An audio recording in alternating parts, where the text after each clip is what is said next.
Ṣé tó bá fẹ́ gbé activist, ó fẹ́ máa ṣe activist ní tó fẹ́ máa gbé paper, tó fẹ́ máa gbé cardboard, kó lọ mọ bá wọn, kó lọ máa block aláwùsá, kó lọ mọ protest, kúrò ní the conservative ideology. We are not, our interest in Obora Daradayin. We are not protesters. We are not activists. We are not Yoruba activists. You can call us a Yoruba politician. You can call us a think tank. You can call us an ideologue. That is who we are. And we are not Isheshe radicals. No. Isheshe is a religion in Yoruba land and they must be protected. I dare say Christian fanatics. No, you are just another religion in Yoruba land and in Nigeria. You must just maintain your place. And we are not a Muslim fanatics. Because our new Opolo understand. You cannot adopt state religion.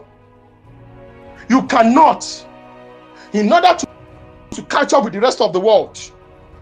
We cannot. So we must maintain our secular identity with, even if we go to war. Ogun 1840 was our Ogun 1840 kò ń ṣe ogun Fulani versus Yoruba. It is a lie. The war of 1840 between Ilorin forces, led forces, and the Ibadan-led forces was the war between those that wanted to Islamize the entire Yoruba land and subject it to a Yorubanized Islamic system, and those that wanted to use the Oduduwa system. And the Oduduwa system won. Into ṣẹlẹ̀ ní 1840, so àti jà ogun secularism àti Sharia àti jàrí. So the battle of the we are ready. We are ready. And so many of my own forefathers that went to that war were Muslims. Nígbà tá a bẹ̀rẹ̀ sí sọ ìtàn, àwọn oníkọ̀bọ̀kọ̀bọ̀ kan wọn ò jẹ́ ká sọ tán because wọn lágbọ̀ọ́yé sí tá à ń sọ. And I'm happy a lot of Muslims, fellow Yoruba Muslims have stood up and said, we don't want this to be a symbol. Lè build the caliphate lé wa lórí. Lè build the caliphate lé wa lórí. So láàrin ajé ní múrin pẹ́kọ́rọ́. We are talking about our survivor. Ẹ máa ní kẹ́kẹ́ come on, we shouldn't talk. Ìtẹ́ Yorùbá ní ìtọ́ ọ̀bá ní gbà ò ní gbà ní, speak out. We don't want this system. Sharia Manuel, good. Ẹ̀ka ìgbó lọ ṣe mosque now. Kí ló lè ń bẹ̀? Kí ni iye tó ti ń ṣe tipẹ́tipẹ́? But you now want to subject the Yoruba civilization under the caliphate. It's an insult on the Yoruba race. While hiding under the Nigerian structure. Today, like you say, restructuring. I'm going restructuring. You are going to also restructure the religious system. Kò kàn ṣe pé fẹ́ restructure economy nìkan or structures. You restructure the entire thing. No kan kó mọ̀ ṣe tiẹ̀ ni.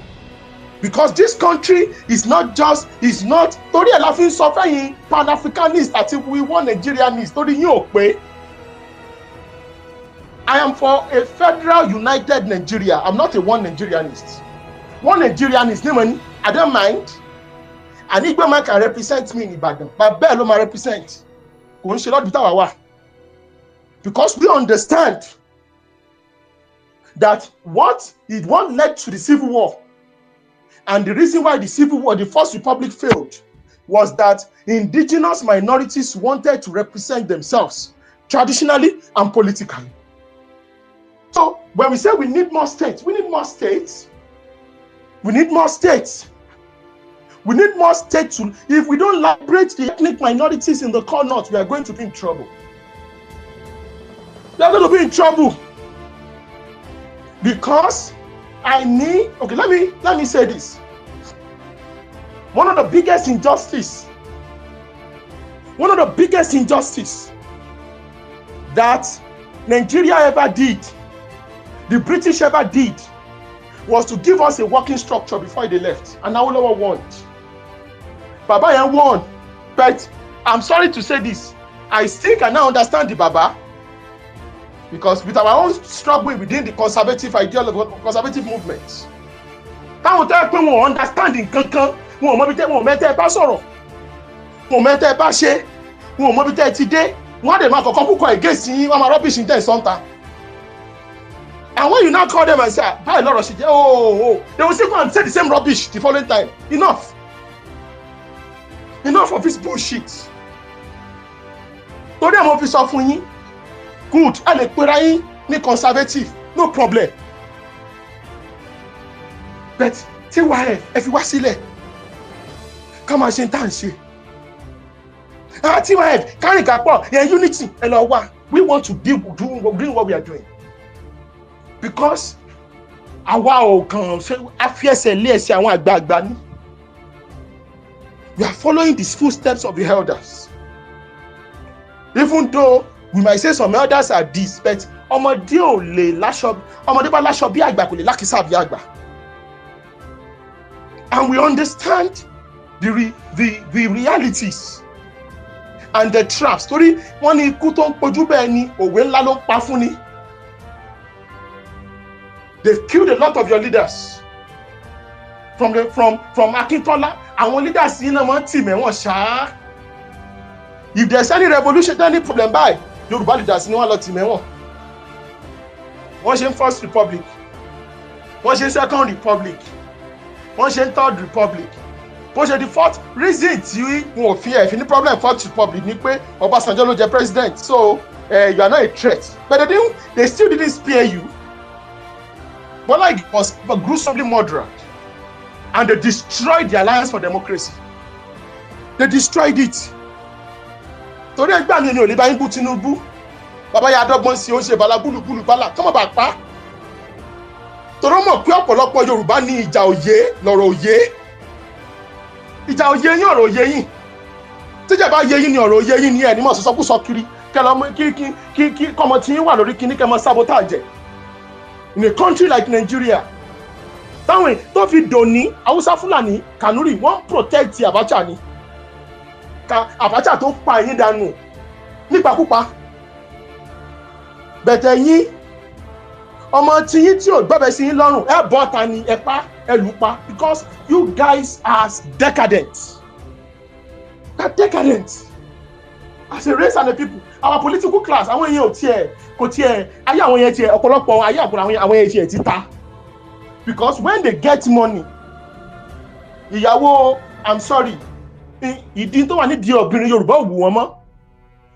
Ìyàwó first wife wọn second wife wọn lè jẹ́ Yorùbá táwọn yẹn báyìí wọ́n lọ mú kòbòkòbò ni wọ́n lọ gbé sílé tí ẹnu ò bora yóò pẹpẹ. That's what they are doing, having harems. And we say we are a decadent race. Not the you guys will not talk. You are not looking at Nigeria from the geopolitical worldview. Once you try to once you show your Yoruba side, you are a threat. How? I want to face Islam. I want to face Sharia law all over Nigeria. Hide there, you won't hide there now. I want to claim Lagos Igbo, Ogun Igbo, won't hide there now. So why should you hide? You're apologetic about your Yoruba identity. Better than mental. It doesn't make any sense. When they didn't conquer you to get into Nigeria. Your forefathers died to make Nigeria one. Your resources, your taxes, your blood, your intelligence was used to keep this Nigeria as one. Your diaspora continues to send billions of dollars to Nigeria to make Nigeria continue to survive economically. So why are you now timid? Kill of timidity. They might make excuses.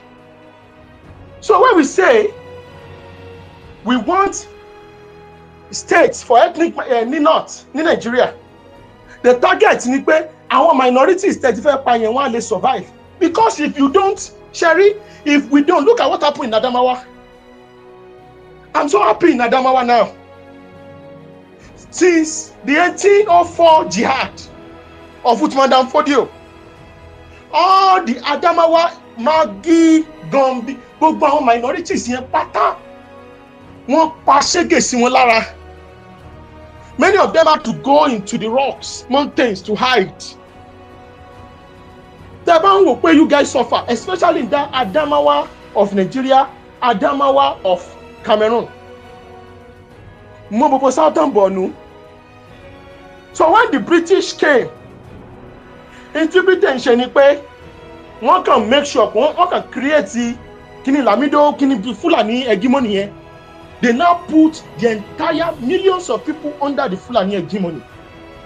8 local governments under Adamawa. They now even named Adamawa in the name of the person that conquered and destroyed the indigenous people. How can that be? What kind of insult is that? Hey, imagine, báwọn tó pa bàbá ńlá yín, àwọn tó enslave bàbá ńlá yín náà tó wá fi sorúkọ ẹ̀ náà fi sọ state. That was what they did in Adamawa. But the people did not give up. They continued to fight. They continued to fight until something happened. It happened today. So, let me tell you, according to history, the level of the depopulation and the killings that happened in Adamawa was so much after the jihad that the Fulanis did not have enough people to live in that land anymore. That they started writing letters. They started writing letters to the Fulani of the entire West Africa and from the Sokoto Caliphate to come and settle. Tó fi dìjà gan láàrin Sokoto Caliphate. Àwọn èèyàn mi ni wọ́n ti fẹ́ sá lọ sí Adamawa tán to come and collect free land. That was how bloody. Look, the Sokoto, the jihad wars, the Fulani jihad wars that conquered the Hausa Fulani kingdoms was not as bloody as the Lamido Modibo Adama war that created the Lamido dynasty. That dynasty is a seat of blood. I'm sorry. But the minorities, they were strong. They continue to organize themselves. Kinashe, they make sure ni Adamawa, ìwọ tó bá ti jẹ́ pé Fulani ni wọ́n ní jẹ́ kó jẹ́ governor. They will never allow you to be governor. Àwọn ògọ̀ bíi ti yín náà, wọ́n máa ní pé English lẹ́ ń sọ. It's the bitter truth. Wọ́n jẹ́ kó jẹ́ governor. Apart from that, one more wait, lobby. Now, our traditional institutions want to parent over 200 years ago. Don't come up with this family, I want to man chief or Bani Luwa, need 200, 300 years ago. What is that for dancing? What is that for that? Now, so our parents were restored so that it can tell you. And how did they achieve it? They didn't buy bombs. They didn't buy guns. They didn't buy bullets. They did politics. They did politics. And they had good advisors. They are not the Yoruba people. We want to talk. I want you to understand. Like somebody did to me this afternoon. And started cursing us. Because we said we want more states.